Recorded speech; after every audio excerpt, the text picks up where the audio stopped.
Welcome back to True Path, your 13-week system that's going to take you from where you are to where you want to be in life.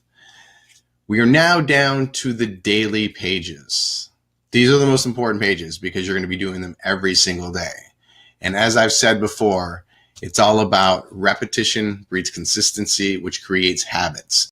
And this is what we're trying to do, is create productive, efficient habits that are going to get us to our goals. And in order to do that, what do we need to be? Mindful.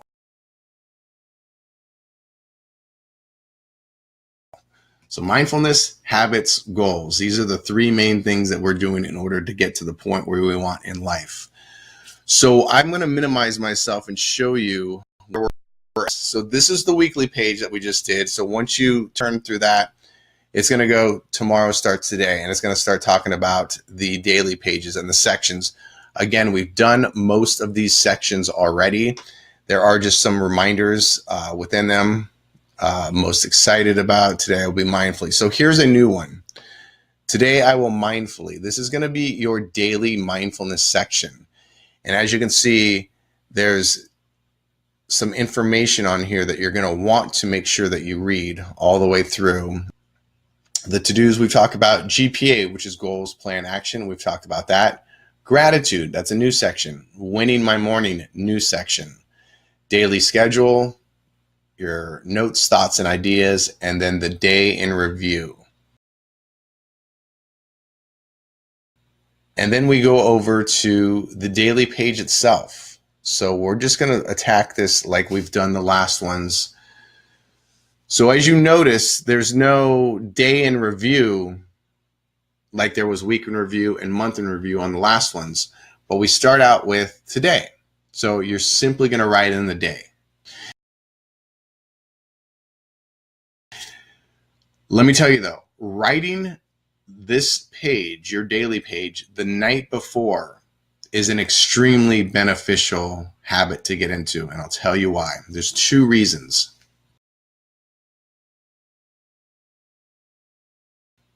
If you write down your day the night before, you do two things. First of all, you get everything that's up here out onto paper. So you sleep better. You don't sit there and think, oh, I got to do this or this is happening. You've already got it down on paper, so you don't have to worry about it. It's going to be there for you in the morning. Reason number two, willpower. We only have a certain amount of willpower every single day. Willpower is a muscle, and we can strengthen it. And one way we can elongate it is by writing down things, reading it, and doing it instead of using the decision maker. So a lot of times what we do is we wake up and we make decisions throughout the day, like, oh, what am I going to do now? Or what should I do, with this? Or, you're using willpower every time you ask yourself that question. So if you write down what you're going to do the next day, the night before, it's already done for you. You've made all the decisions. It's your best self that wrote that. It's like you're your own coach. So you wrote down what you're going to do the next day. All you have to do is look at it, read it, and do it. Saving the willpower for the unexpected things that are going to hit you during the day. And then it'll also leave you with some more willpower in the evening, which is usually when we have zero. So that's a great way to write your daily pages, is doing it the night before. To the big section, habits and reminders. And this is every single day. You're going to be writing whatever you wrote in the month, you're going to write into the week, and then you're going to be writing it every single day here. And you can write it however you like. If it's the flossing, then you can put in floss and then leave next to, mouthwash. Or if it's the running shoes, running, leave shoes next to whatever. This is up to you and how you want to do it. What I want to talk to you in the habits, we talked about creating a habit last time. Now I'm going to talk to you about changing a habit. We all have habits that we sort of would love to lose, but we can't shake them. They're hard. We've tried and it doesn't work. So here, I'm going to first of all tell you how a habit works. You have to understand how a habit works before you can actually work with it. And there's three parts to a habit. There is the cue, which is the trigger, and then there is the routine, which is the actual whatever you're doing, and then there's the reward. And this is called a habit loop. Okay, and it goes around and around. So something's going to spark whatever your habit is, whether it's the time of day, whether it's you see something or you smell something or whatever it may be. And then you go do that habit, the routine, and then you're going to get that reward no matter what that may be. So I'm going to give you a personal story of mine, because here's how the habit loop works and here's how you work it. So my personal story is this. I'm a sugar addict. I always have been. I probably always will be. And I've learned to manage it. But ever since I was a kid, I remember when I was little, I would walk through the kitchen and grab a spoon and a spoonful of sugar and put it in my mouth. And then as I got older, I would get an allowance, like $5, and I'd go to the corner store and I'd buy as many candy bars as possible. And back then they were 25 cents. So that's a lot of candy bars. And I would usually have them done within 24 hours. As I got older, I did the same thing. I would find myself craving candy bars and ice cream because that was my weakness. After I learned about the habit loop, I learned that the first thing that you have to do is identify the trigger, the cue. And mine was after dinner. So mine was a time. So I ate dinner, and then about 15 minutes later, my brain said, hey, go get me some sugar. I'm a pretty healthy guy. So when I'm at the grocery store, I do not buy sugar. I don't buy candy. I don't buy ice cream. I don't buy sweets, period, because I know I have zero willpower in the evening and I would destroy all of it. But unfortunately, I have a corner store that's about 500 yards from my house.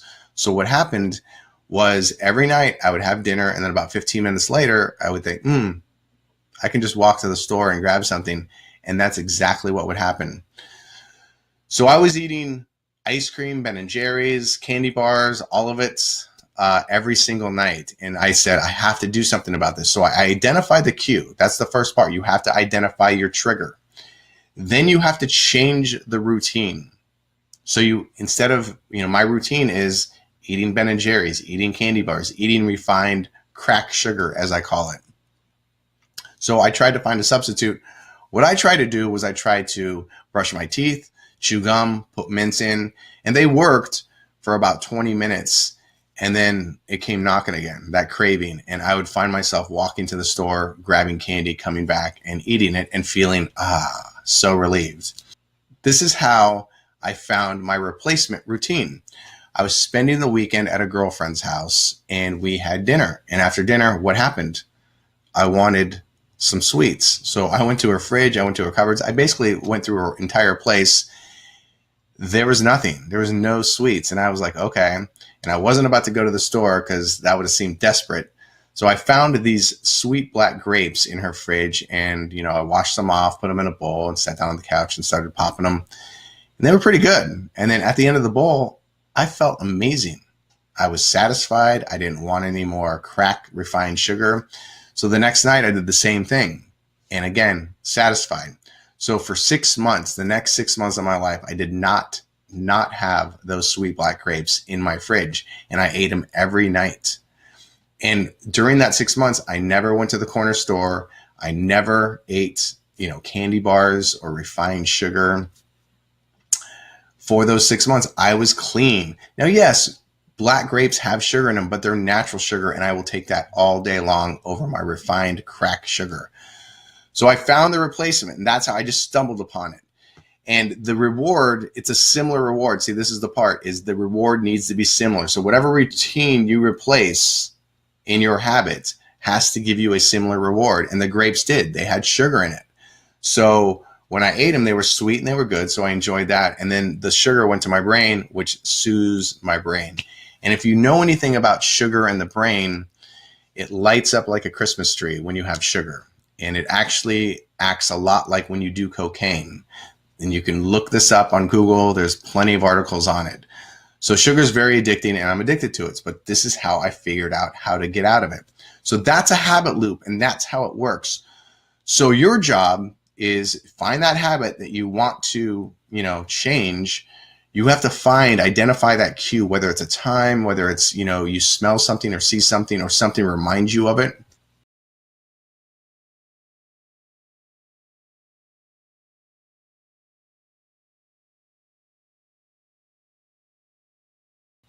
You find the trigger point.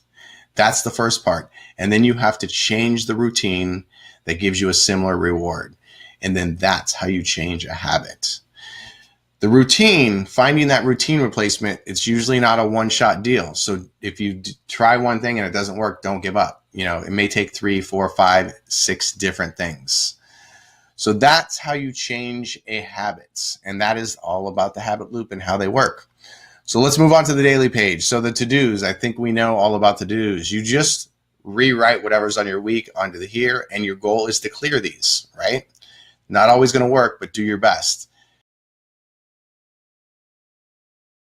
Now you have the GPA, the goals, plan, action. You have your 3 goals, and the difference on the daily pages versus the weekly pages is simply you're writing in the actions you're taking that day, not for the entire week, but what actions you're taking that day. And there will be some days where you're not taking any action on a certain goal. It's just the way it is. So, that's what you're doing, is writing in your action steps for the day. That's going to help you get to your weekly goal. Most excited about.